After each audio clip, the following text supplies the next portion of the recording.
The old Roman road cuts across Stane Moor in northern England, parts of it still paved after 1,000 years. In the mid-10th century, Eric Bloodaxe, last Norse ruler of York, fled across this desolate landscape with his chosen men, seeking allies on the Irish Sea. He never made it, betrayed and killed. A solitary monument still marks where that last great Viking ruler in Britain fell. The road he took had been built by an empire that once ruled these lands, an empire that constructed glittering cities and walled strongholds linked by vast highways, used and marveled at for centuries by people with little knowledge of building in stone. When Rome abandoned Britain at the start of the 5th century, their continental heartlands collapsing around them, many of these highways continued in use. Many rulers would continue to hearken back to that imperial majesty, but it would be hundreds of years before comparable architecture would be attempted again, much longer for an empire of comparable power to arise. Though bardic tradition spins heroic yarns, and a handful of written sources add further embellishment, archaeology tells us that 5th, 6th, and 7th century Britain was a post-apocalyptic landscape.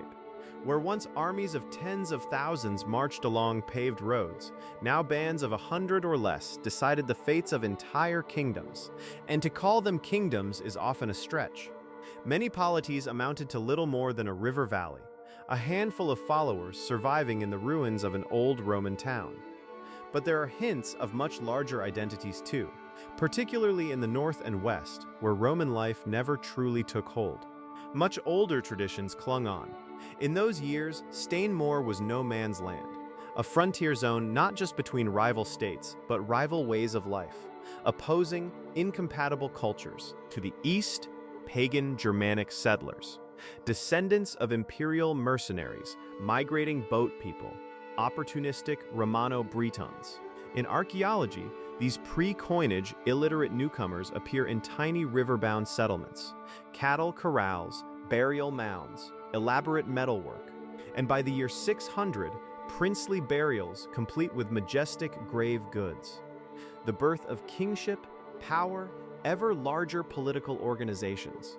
To the west of the moor, sheltered by the steep hills of Cumbria, enclosed by the wind-swept Irish Sea, sits the green, fertile valley of the River Eden, once home to a kingdom truly worthy of that title, a last holdout of the old world. This wasn't Anglo-Saxon. It wasn't really Roman either. It was British.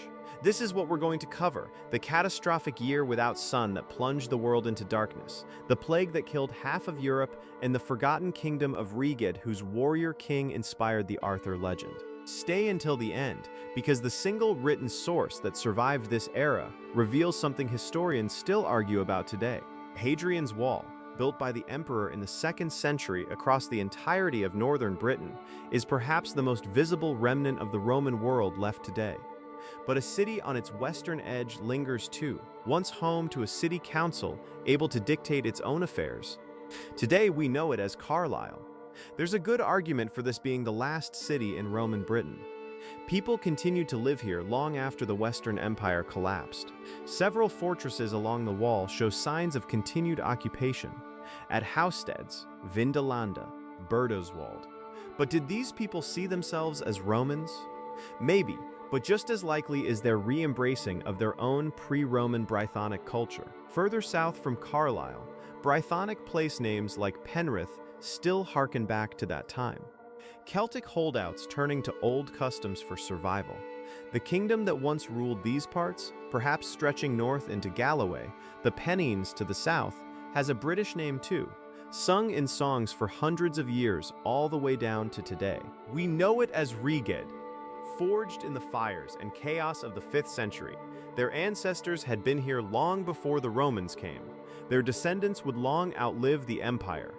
Little remains of that ancient kingdom now, a scattering of hill forts, a handful of inscriptions and place names. The Britons leave scant trace in the archaeological record, but according to many scholars, this was one of the most important of those British polities to emerge in the aftermath of Rome. Arguably the most important of the Hen Ogledd, the Old North.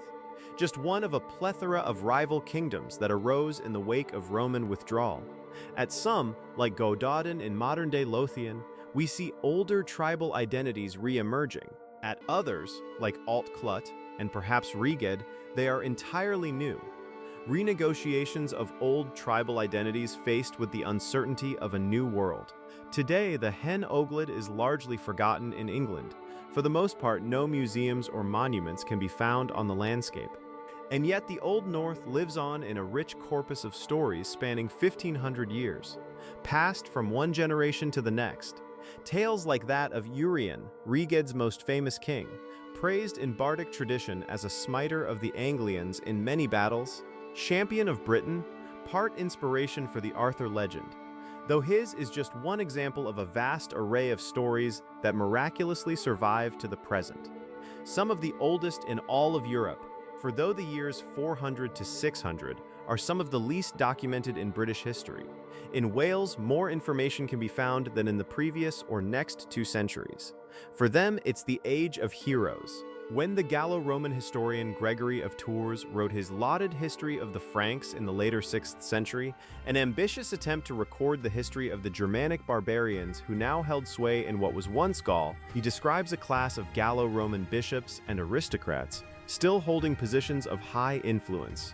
Lands, titles, political power within the Frankish administration, still living in many of the Roman cities, continuing to use their institutions. When the Venerable Bede wrote his history in the 8th century, the first real attempt at an objective telling of events for centuries, there is no trace of anything of the sort. Just battles and bloodshed and violence between 2 diametrically opposed peoples. The situation in Britain seems to have been particularly warlike and resentful. Bitter enmity felt by people speaking different languages, of different customs. Eventually, the Gallo-Romans would influence the already Christian Franks so much they would stop using their own language, integrating into the population. French is a Romance language. In Britain, it would be different. In Anglo-Saxon areas, their pagan ways of life and language would dominate. But in the West, where ancestry from the Old North would become a badge of honor for later Welsh dynasties, forming an overarching backdrop to the struggle between Saxon and Britain, the British language, Brythonic, well on the way to becoming Welsh, would become the primary language, replacing the Latin and Irish that had made inroads to. In centuries to come, Britons and English would define themselves against each other and would continue to do so into modern times. And in the mid-6th century, amidst all the bloodshed and warfare, something else happened too. Famine, drought, snow in midsummer. But the wars between Britain and Saxon were only part of the catastrophe, because what happened next, in the skies above and in the very air people breathe, would prove far more devastating than any army. In 536, in the far-off Eastern Roman Empire, still surviving, half the imperial majesty that was Rome, still linked to Britain by desperate trade, seen in the archaeological record at places like Tintagel in Cornwall. The historian Procopius talks of the sun going dim for months on end. It's a strange tale in an otherwise completely rational and reliable account by this well-respected court historian, part of the Emperor Justinian's inner circle. And yet today, modern science corroborates the account. Tree ring evidence suggesting a significant decline in vegetation all over Eurasia from around 535 all the way until 555. We don't know exactly what caused it. A volcanic eruption might be the culprit.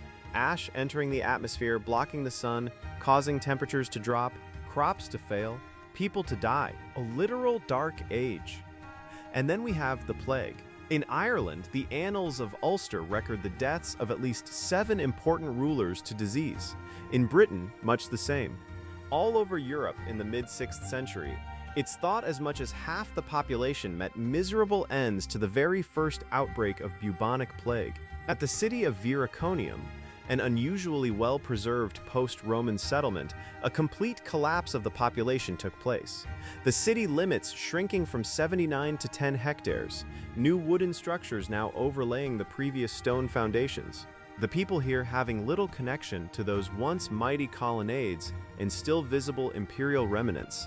The intense bleakness of this era, beset as it was by plague, famine, and war, may well have left such a mark on the psyche of Britain that it was later remembered as the concept of the wasteland in medieval literature.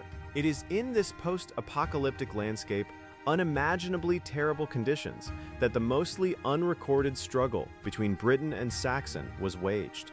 This is the untold tale of those fallen kingdoms, war leaders without armies, kings without kingdoms. A tale pieced together bit by bit from the depths of time. One of the most incredible ever told. This is the entire history of the Old North. An epic tale spanning some 300 years from the end of Roman Britain to the early Middle Ages. So get yourself comfortable. There's a lot to take in. By the mid-530s, a well-informed citizen of the Eastern Mediterranean may well have assumed that a Roman revival was on the way. The restoration of the entire Western Empire. The Eastern Empire hadn't just survived the 5th century calamities that beset its Western counterpart.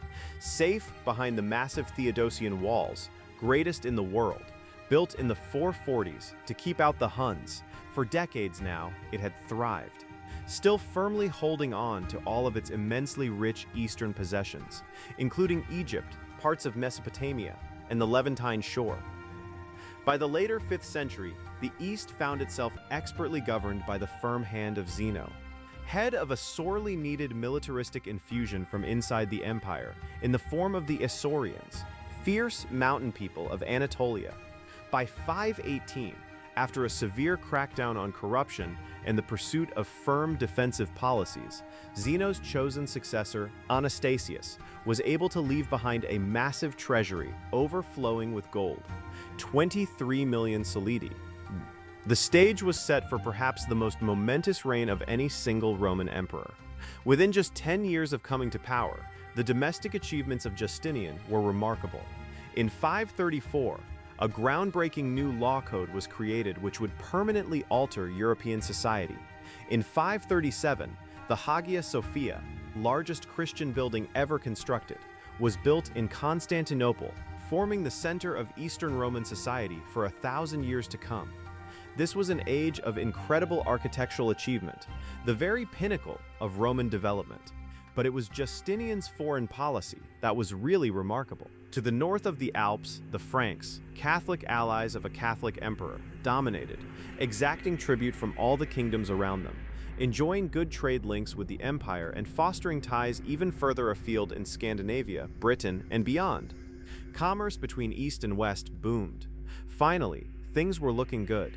And by the 530s, the Eastern Empire was finally strong enough to intervene directly in the Germanic West, wresting back total control of the Mediterranean seaways, ending the piracy of the feared Vandals, scourge of the seas for 100 years, once and for all. On the distant eastern frontier, after 5 years of brutal warfare, an ambitiously titled Eternal Peace had been signed with Sasanian Persia in 532.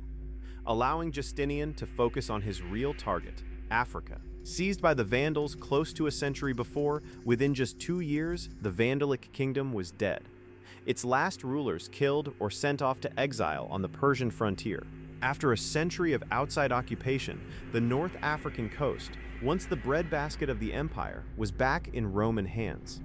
And by 536, led by one of the greatest generals in all of history, Belisarius, the mighty city of Rome itself was retaken. The forces of the Ostrogothic kingdom pushed back behind the fortress walls of Ravenna. Whether the now well-integrated citizens of Rome applauded this victory remains unclear, but a bitterly fought reconquest of the Italian mainland ensued, ultimately leading to the slow death of the Ostrogoths as a people. The fact that the kingdom had been largely peaceful, with Latin speakers and Romans holding positions of power and influence throughout all echelons of society, didn't matter to Justinian, nor the fact that they'd been Christian for decades and largely left Roman society intact, fostering great works of art and literacy. As far as he was concerned, they were barbarians. If they resisted, all were put to the sword. And that's when things started to go wrong. Though often lauded as the greatest of all emperors, overseer of a remarkable change of fortunes, the change was to be short-lived. And stranger accounts of Justinian exist too. At the very beginning of his reign, Justinian had ordered the massacre of tens of thousands of his own people during the Nika riots. He never fully shook off the reputation as an oppressor. In the strange secret history written by court historian Procopius, Justinian roams the halls of his palace at night, ever restless, demonic even, able to detach his head from his body and float around. He was a restless figure, for sure. Being in charge of the most powerful state in the world must do that to a person. Then, in 535, writing from the newly conquered metropolis of Carthage, in Procopius's public history, an especially well-respected source at the very heart of the imperial power structure, we hear of an especially unusual event during this year. A most dread portent took place.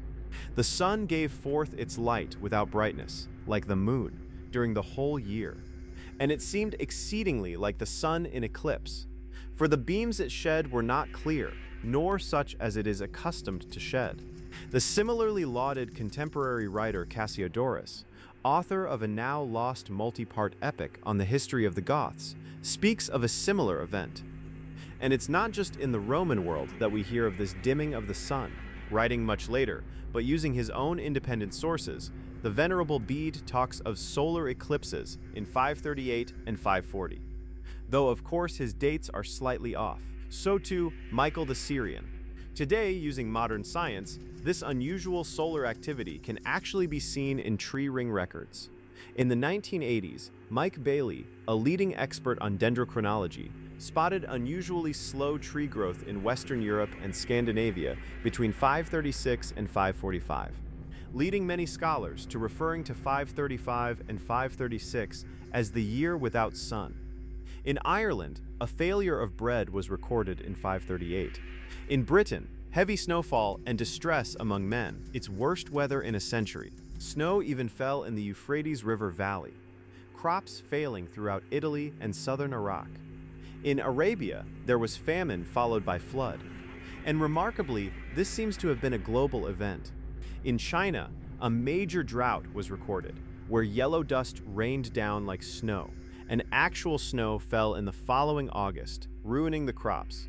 In Japan, the emperor announced that money cannot cure hunger. On the other side of the world, the colossal city of Teotihuacan, greatest the Americas had ever seen, collapsed for unknown reasons.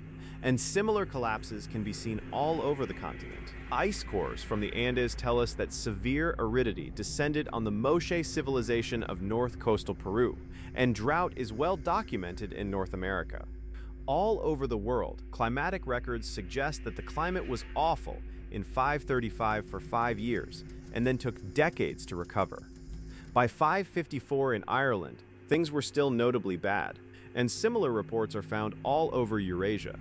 Today we know that in the mid-6th century, something did happen.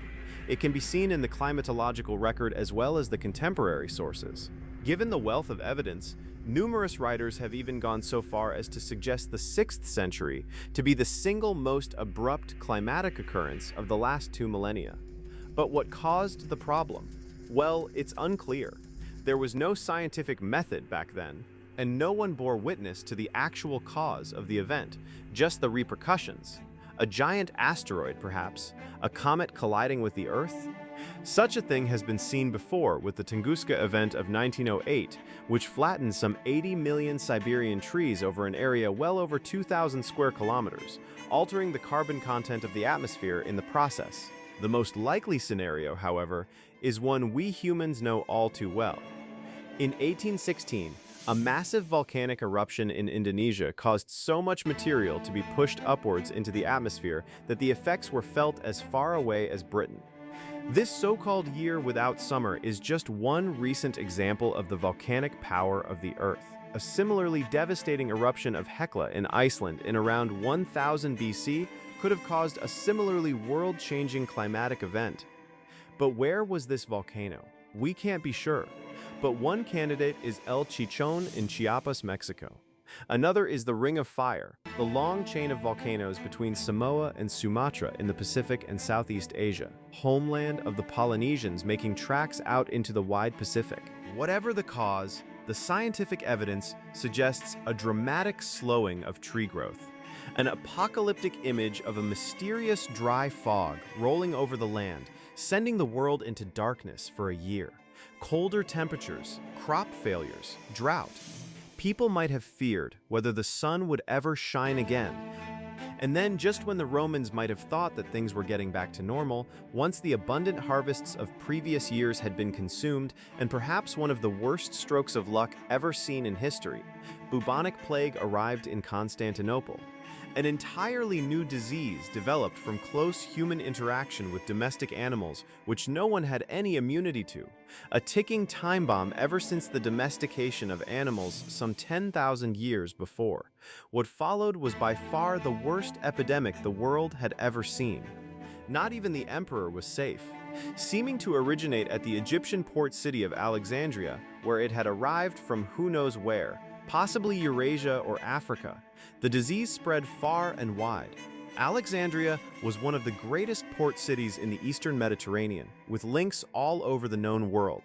By 542, the plague arrived in the capital. The 6th century church historian Evagrius describes what happened next in grim detail. Great pustules developing on orifices, faces swelling, eyes bloody. Those stricken often lost their minds entirely before the end. And even if one recovered, the disease would strike again and again and again. Another eyewitness, John of Ephesus, wrote that homes suddenly became tombs, masters and servants alike dying in droves. With no one left to bury the dead, their corpses mingled together in their bedrooms. John managed to escape the city, only to find the situation much the same in the countryside. Corpses littering roads, festering in the sun. Cattle roamed aimlessly with no one to tend to them. Fields abundant in grain lay untended, no one left to reap or gather the crop. Though with the help of the best medical care in the world at the time, Justinian survived, ordering colossal mass graves to be built. Plague ships overloaded with corpses sent again and again to dump the bodies into the Black Sea. All in all, more than 50% of the city's population is thought to have died. And Constantinople had links all over Europe, in the east and now the west, where similar levels of casualties would take place. By 554, the Annals of Ulster record the plague arriving in Britain. Across the world, all in all, around 100 million people are thought to have died. And this was just the first of hundreds of outbreaks to strike Eurasia again and again and again for hundreds of years to come, well into the 8th century. There's a good argument that this is the moment the Roman Empire collapsed for good. And as we shall see, things would only get worse. By 546, given respite to lick their wounds and reform for one last final fight for their very way of life, the Ostrogoths were back in full force. Led by a charismatic new king, Totila, Rome was sacked after a year-long siege, its walls torn down, its people sent away. For after this third sack in 150 years, Totila angrily threatened to now turn the place into grazing land for his sheep in revenge for the aggressive attack on his people. But Belisarius isn't remembered as one of the greatest generals in history for nothing, and a vicious back-and-forth war followed for years to come, with Rome changing hands yet again. Within a few decades, yet more Germanic warriors would arrive to smash their way into the peninsula, still pagan and fiercely warlike. These were the barbarians that Justinian had feared, and yet the Lombards were lured south by vengeful Eastern Roman diplomacy. If they couldn't have Italy, then the Ostrogoths certainly couldn't either. In Britain, too, the advance of the Germanic settlers began anew, heading westwards along the Thames into the middle borderlands, Viraconium, Cirencester, and other towns falling into Saxon hands, and particularly in the north, with the foundation and expansion of a new kingdom on the eastern seaboard carved out by the keels of Anglian warlords. We know it as Bernicia, and we'll be seeing much more of them later. But most dangerous of all, far to the east, over the vast plains to the north of the Black Sea, Avar steppe nomads, horsemen of the apocalypse made flesh, continued their westward march. Tens of thousands of them, once the undisputed rulers of Inner Asia, now refugees, driving hundreds of thousands of pack animals before them to pastures new. For the droughts of the 530s hadn't just hit agricultural areas, they'd extended far into Central Asia, Mongolia, and Siberia too. This vast ocean of grassland, already marginal at the best of times, in many areas became unlivable, setting off a chain of events that would lead the Avar horde all the way to the walls of Constantinople itself. Losers in a conflict on the other side of the world? Just as the Huns had done before them, and others would do time and time again over the centuries to come, the horde moved west, skirting around the north shores of the Caspian Sea, leaving death in their wake. Eventually, they moved onto the fertile grasslands north of the Caucasus, and from there the Hungarian plain, subduing all they came across, creating a new empire stretching from the Rhine to the Volga, from the Baltic to the Balkans, driving before them entire nations of Slavic refugees, permanently altering the patchwork of states that would develop in Eastern Europe and leading to mass population movements into the frontiers of the helpless Eastern Empire, already massively weakened by losing half of its tax base to the plague. In just a few short decades, the world had changed irrevocably. The Western Empire was dead for good, and the Eastern hung on by the skin of its teeth, never again able to interfere as far west as it had done under Justinian. Harassed by constant warfare, faced with recurrent plague epidemics, civil strife, dictatorships, the Eastern Empire now very nearly died entirely. By the 570s, the Avar state was one of the largest realms Europe had ever known. When they weren't raiding the empire, the elite Avar horse lords and their Slavic subjects, all resolute pagans, extorted it for cash, content to exist parasitically from massive peace payments. Year after year, the imperial coffers ran a little smaller. The Avars got a little richer. Still visible today in immensely elaborate burials found all over the Hungarian plain. In the space of just a few decades, from the end of Justinian's reign, the imperial tax base is thought to have shrunk by approximately 60% as a result of Avar and Slavic land grabs. And then, of course, the Persians were back. Justinian's so-called eternal peace lasting just a few decades. As the Avars beset the west, besieging the great city itself, the Persians took the east, seizing Mesopotamia, the Levant, even the Christian stronghold of Egypt. And then in the early 7th century, from the south this time, an entirely new force arrived to sweep away all in its path. The Muslims had arrived, the mortal enemy of Constantinople for 1,000 years to come, the empire firmly now on the defensive for 400 years. The East no longer had the luxury of direct involvement in the West. Any post-Roman holdouts there were on their own. Meanwhile, in Britain, long gone were the days when tens of thousands of soldiers marched out of city gates to war, when armored marines sailed past the great sea fortresses of the western headlands, great construction projects undertaken on the orders of the emperor, oceans and continents away, all that had been a thing of the past for more than 100 years. And despite the immense leaps forward in our archaeological understanding of this era made in recent decades, most of what happened still remains shrouded in mystery.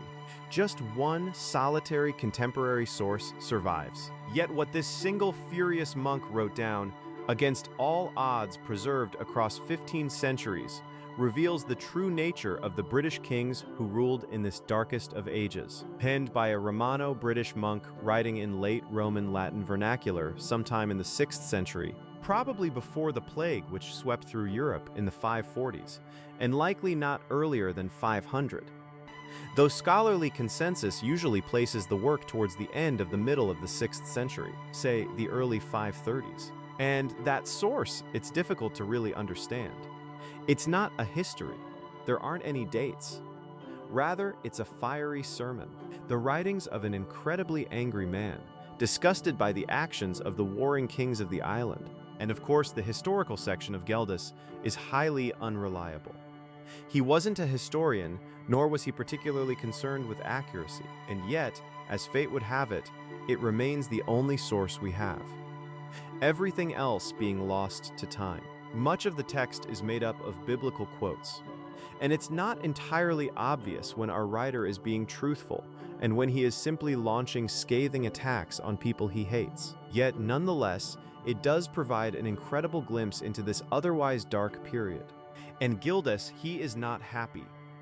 The work is called De Excidio et Conquestu Britanniae. In English, the language of Gildas's enemies, On the Ruin and Conquest of Britain, divided into 3 sections. Part 1 provides a brief overview of the events of the previous 100 years or so since the Romans pulled out of Britain. In fiery language, it speaks of devastation by Pictish and Scottish raiders, Saxons and Anglian pirates ravaging the shorelines of the North Sea. The barbarians push us back to the sea. The sea pushes us back to the barbarians. Between these two kinds of death, we are either drowned or slaughtered. So dire was the situation that several appeals for aid were sent to the imperial Roman court at Ravenna, to the Emperor Honorius, and later the Magister Militum Aetius Flavius. These appeals are now known as the groans of the Britons. But the collapsing Western Empire had its own issues, and no help could be sent. Gildas goes on to describe further events. A number of the wretched survivors were caught in the mountains and butchered wholesale. Others, their spirits broken by hunger, went to surrender to the enemy. They were forced to be slaves forever.